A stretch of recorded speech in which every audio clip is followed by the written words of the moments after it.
मुंबई व्यापारी असोसिएशनमध्ये as a महिला अध्यक्ष तिथे काम करताना आम्ही बरेच उपक्रम राबवले महिलांसाठी, आपल्या युवकांसाठी.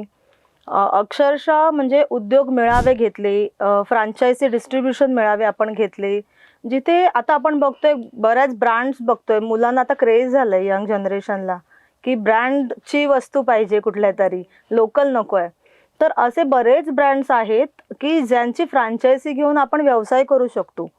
परंतु याचं नॉलेज म्हणा, यांची किती फ्रँचायझी फी आहे किंवा काय, या सगळ्या गोष्टी आपल्या पब्लिकपर्यंत पोहोचतच नाहीये. सर्वसाधारण ज्या महिला आहेत, जे सर्वसाधारण वर्ग आहे, ज्याला व्यवसायात यायचंय, त्यांच्यापर्यंत ही माहिती पोहोचतच नव्हती.